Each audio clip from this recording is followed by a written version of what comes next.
दूत गीता के तीसरा श्लोक में दत्तात्रेय जो कह रहे हैं, यह विश्व यानी कि यह संपूर्ण सृष्टि जो दृश्यमान सृष्टि है, 5 भूतों के समुदाय, समुदाय से मतलब इन 5 का योग से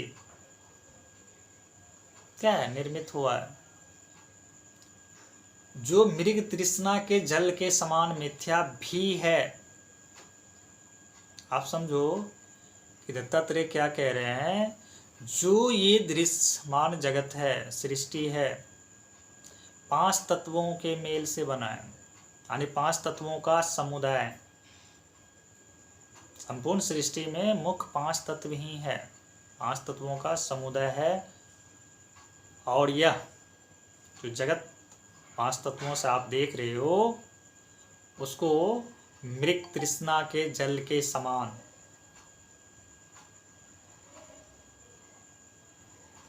क्या कह रहे हैं, मृग तृष्णा के जल के समान मिथ्या भी है। एक तो कह रहे हैं वो जगत है, लेकिन यह मृग तृष्णा के जल के समान। जैसे मृग क्या, रेगिस्तान में जो होते हैं हिरण मृग, उसको रेगिस्तान में जल प्रतीत तो होता है, दूर से उसे जल लगता है, लेकिन जब वो पास जाते हैं तो क्या पता चलता है, रेत, जल उसे मिलता ही नहीं। उसी समान इस जगत में या जगत को दत्तात्रेय क्या कहें, मिथ्या। हमें लगता है जगत है, जब आप जगत के बहुत नज़दीक जाते हैं, बहुत नज़दीक, जब उसकी सूक्ष्म में उतरते हैं, उनकी सतता का जांच करते हैं, क्या पाते हैं, नहीं है। कई बार मैंने सत्संग में कहा, जब आप इसके नज़दीक जाओगे ना, जो आप देखते हो, इसका पूरी व्याख्या में, इसके सूक्ष्म में आप जाओगे, आपका जब ज्ञान दृष्टि सूक्ष्म में उतरेगा, आप सुन पाओगे दृश्य है कहाँ, जगत तो है ही नहीं, दूर से भाषित तो हो रहा है। जैसे उस मृग को जल भाषित तो हो रहा है दूर से, लेकिन पास जाने पे जल नहीं है, मिथ्या भ्रम हो गया उसे, यहाँ जल है। इसीलिए यहाँ दत्तात्रेय कह रहे हैं कि यह जगत 5 तत्वों का समुदाय है। वो कह रहे हैं जगत है 5 तत्वों का समुदाय, साथ में कह रहे हैं कि वह मृग तृष्णा के जल के समान मिथ्या है। जगत को वह स्वीकार करते हैं क्षणिक रूप में, स्वीकार तो कर रहे हैं जगत है, लेकिन यह मिथ्या जगत है, माया है।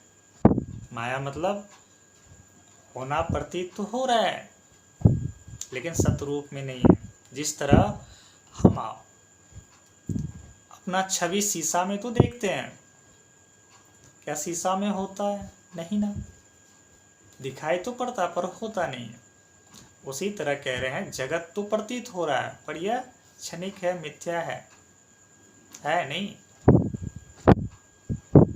इसीलिए वो यहाँ समान मिथ्या भी लगाते हैं, भी इसलिए लगाना पड़ रहा है क्योंकि वो जगत को स्वीकार कर रहे हैं, जगत तो है, लेकिन यह जगत मिथ्या भी है। इसीलिए वो भी जैसे यानी कि जोड़ दे रहे हैं कि जगत है लेकिन झूठ है, मिथ्या है। फिर आगे वो कहते हैं मैं एक ही निरंजन अनिर्दोष हूँ। अब वो स्वयं को कह रहे हैं कि मैं एक ही निरंजन, मैं निर्दोष हूँ।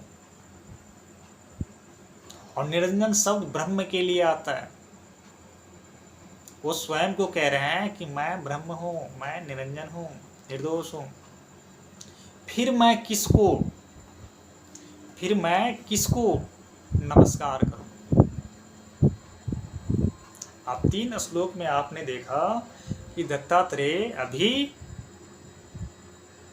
उस आत्म देव को और स्वयं को क्या कह रहे हैं, एक ही कह रहे हैं। एक जगह पे वो क्या कह रहे हैं, मैं कैसे वंदन करूं, फिर यहाँ कह रहे हैं मैं कैसे नमस्कार करूं। और दूसरे श्लोक में उसने क्या कहा कि जो ये आत्मदेव है, आत्मा है, वह उसी के द्वारा सृष्टि बनती है, उसी में सृष्टि बनती है। तो मैं ही स्वयं ब्रह्म हूँ, मैं निरंजन हूँ, निर्दोष। मैं ही मैं को नमस्कार कैसे करूं। स्वाभाविक है, यदि आप सुमित जी है, कुंदन जी है, शिवम जी है, सुषमा जी, आकाश जी, जो भी हैं सभी आपसे मैं कहूँ स्वयं को नमन करूं, तो स्वयं को नमन कौन करता है? जब आप जान रहे हो मैं ही हूं, ना मैं छोटा हूं, ना मैं बड़ा हूं, ना मुझसे कुछ अलग है, मुझसे मैं भी अलग नहीं है, तो नमन का प्रश्न ही नहीं आता, कुछ भी नहीं आता। तो उसी जगह कह रहे हैं दत्तात्रेय, मैं एक ही निरंजन निर्दोष हूं, फिर मैं किसको नमस्कार करूं। बात तो ठीक कह रहे हैं, वो क्यों किसी को नमस्कार करे। यानी वह अगर कुछ देख भी रहे हैं सामने, उनके सामने कोई होंगे भी, चाहे वो पेड़ पौधा, पशु पक्षी, उनके माता पिता, भाई बहन, समाज, कोई भी होंगे, वो किनको नमन करेंगे? क्योंकि दो अब उनकी दृष्टि में है नहीं। जिसकी दृष्टि में दो नहीं, अब वह नमन किसको करेंगे? क्योंकि नमन तब होता है जब भेद होता है। जब भेद होगा ना, तभी कोई ऊंचा कोई नीचा। तो अज्ञान के दशा में भेद है, अज्ञान के दशा में द्वैत है, ज्ञान के दशा में द्वैत नहीं है, फिर अद्वैत जैसा शब्द भी नहीं है। अज्ञान के दशा में क्या रहता है? हम हैं, आप है, ये है, वो है, ऐसा है, वैसा है, समाज है। ज्ञान की दशा में क्या है? सब आत्म है। पहले स्वप्न रूप में है, मिथ्या रूप में है, फिर भी मैं ही हूं। मैं किसे नमस्कार करूं, मैं किसे वंदन करूं, या मैं कृपा भी किस पे करूं? यहाँ आएगा, मैं कृपा भी किस पे करूं, मैं दया किस पे करूं, करुणा किस पे करूं? कौन यहाँ पापी है, कौन यहाँ पुण्य आत्मा है? क्योंकि अगर मैं पापी किसी एक को कहूंगा तो द्वैत खड़ा होगा, फिर पुण्य वाले को ढूंढना होगा। इसीलिए वो कह रहे हैं मैं एक ही निरंजन निर्दोष हूं। वो नहीं कह रहे हैं कि तुम भी निर्दोष हो, मैं भी। ये मैं तुम लाते ही नहीं है वो यहाँ पे। वो कह रहे हैं मैं एक ही, यानी कि संपूर्ण सृष्टि को वो मैं ही कह रहे हैं। वो आप ये मत समझना उस देह को कह रहे हैं मैं निरंजन हूं, नहीं, वो संपूर्ण सृष्टि के सारे स्वरूपों को मैं कह रहे हैं। तो मैं किसे नमन करूं? जब मैं ही अकेला ही हूं, तो मैं नमन किसे करूं, मैं किसे वंदन करूं?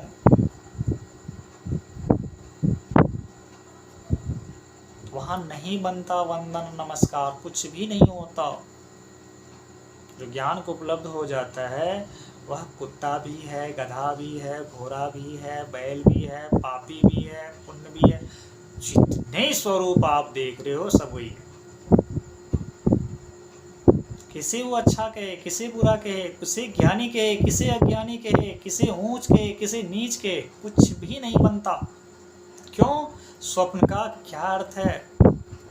मैं आपसे पूछूं, आप स्वप्न में करोड़पति बन गए या स्वप्न में आप राष्ट्रपति बन गए, स्वप्न टूटा, क्या अर्थ रहा?